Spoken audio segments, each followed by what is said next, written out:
E aí galera, a Zamba aqui na área de novo. Hoje eu vim aqui para quebrar minha promessa, para dizer que eu te menti. Eu falei no último vídeo do canal, que foi sobre Kant, que hoje eu ia falar sobre Nietzsche, mas eu não vou. Eu não vou porque eu me dei conta de uma coisa, cara.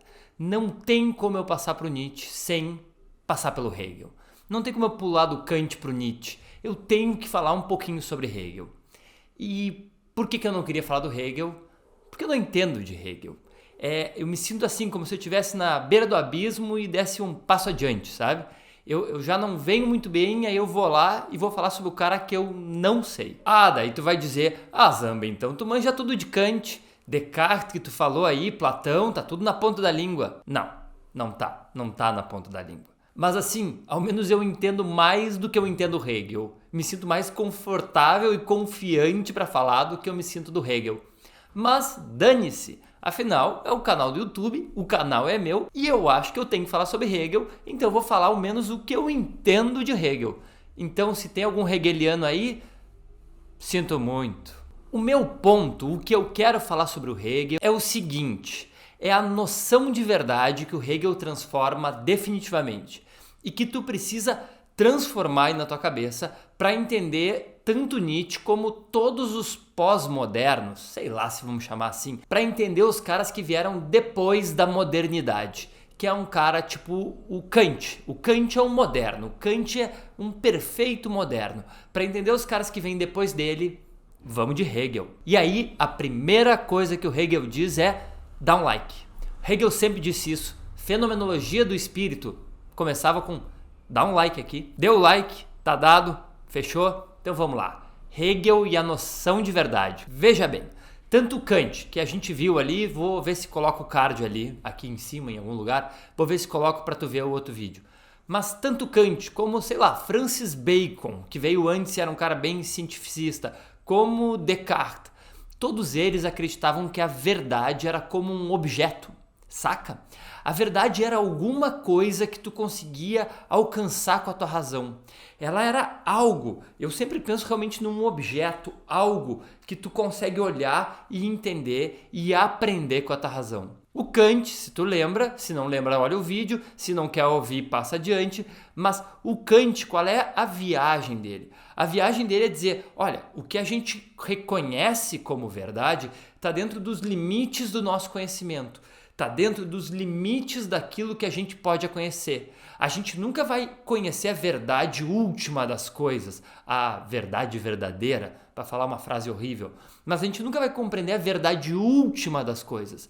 A gente sempre vai estar naquele verniz, saca? A gente sempre vai estar vendo a partir daquele verniz que passa pela nossa capacidade, pelos nossos sentidos. Então o Kant continua achando que existe uma verdade, mas é essa verdade própria do humano, própria que o ser humano consegue ver. Mas a verdade segue lá, monolítica, um bloco, uma pedra, algo que a pessoa vai lá e com a sua razão aprende. E aí, a virada do Hegel é outra. Porque o que o Hegel vai dizer é que a verdade, embora ela exista para o Hegel, sem dúvida nenhuma a verdade existe para o Hegel, ela não é algo estático que está lá parado, um objeto esperando que um sujeito vá lá e a descubra. A verdade não está dentro dessa relação objeto, que seria a verdade, e sujeito que vai lá e descobre. Não, cara. O Hegel tem uma viagem bem interessante, porque para o Hegel a verdade ou o processo de alcançar a verdade é exatamente isso. É um processo.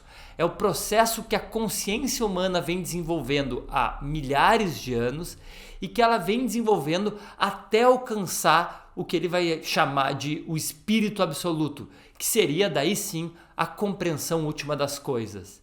Se complicou muito, vou tentar facilitar. Quem estuda filosofia, e um amigo meu me falou essa semana sobre isso, ou quem teve aula de filosofia, sabe do quão perplexo a gente fica quando tu tá tendo uma aula de filosofia, ou quando tu tá lendo um filósofo. Aí tu tá lendo o cara e tu lê e pensa, porra meu, opa. Aí tu tá lendo o cara e pensa, caçamba cara, esse cara aqui tá falando a verdade, meu. O cara tá completo, o cara tá tomado de razão. Tudo que ele escreveu aqui tá perfeito. Eu acredito é nesse fulano. Aí, depois, tu vai ler um outro cara, 50, 100, 200 anos depois. E o cara tá dizendo o contrário daquele cara, ele tá argumentando contra ele. E aí tu lê aquele cara e pensa, que viagem, achei que aquele outro cara tava certo. Não, certo tá esse malandro aqui, mandou muito bem. E aí tu vai ler um cara que tá contra-argumentando, o cara que contra-argumentou, e tu vai lá e pensa, olha só, esse cara tá certo. E isso faz parecer que a filosofia está sempre só devaneando, que a filosofia nunca vai chegar a lugar nenhum. Afinal, tu já cansou de ouvir falar que a filosofia começa na Grécia, 500 anos antes de Cristo. Então são 2.500, mais de 2.500 anos de blá, blá, blá, blá, blá, blá, blá, blá, blá. E aí parece que esse blá, blá, blá nunca chega a lugar nenhum. Mas o Hegel vai dizer, essa dialética, que é a palavra que ele usa, que essa argumentação, contra-argumentação, nova tese, contra-argumentação, nova tese, é o próprio caminho do espírito humano. O caminho do espírito humano em direção à verdade. Aqui está claramente essa ideia de progresso que hoje tanto anima a nossa sociedade, que tanto animou as ciências, né? Que é a ideia de que, cara, se ainda está imperfeito, daqui a pouco vai ficar redondo e nós vamos saber tudo sobre o mundo. Que seria mais ou menos o espírito absoluto, alcançar o espírito absoluto. O Hegel vai ter essa ideia, então, de que existe uma tese. Uma tese é uma concepção de mundo.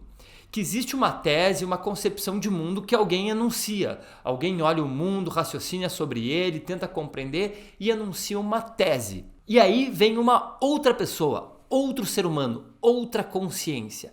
E essa outra consciência entra em contato com essa tese, com essa concepção do mundo e apresenta uma antítese, uma antitese, apresenta um contraditório para aquilo.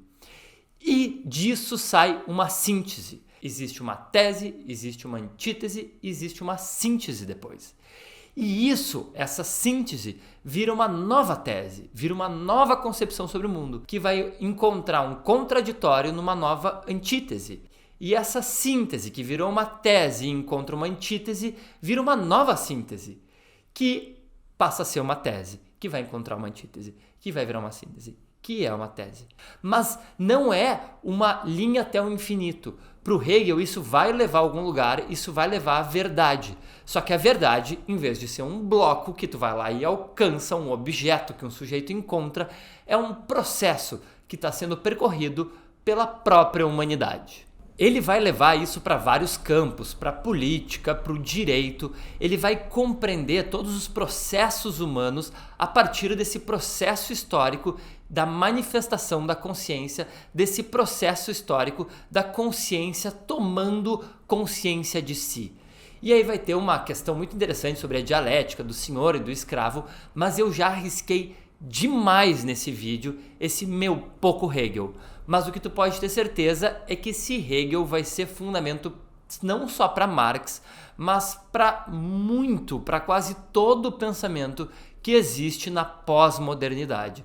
É isso, galera, era isso que eu queria anunciar sobre Hegel, mas eu precisava tocar nesse ponto com vocês. Se gostou do vídeo, deixa o like. Se gostou mais ainda, compartilha com as pessoas que tu imagina que podem gostar de filosofia. E se te interessou pelo canal, te inscreve aí embaixo. É isso, galera. Eu sou o Roberto Zambuja e deixo aqui um abraço da Zamba.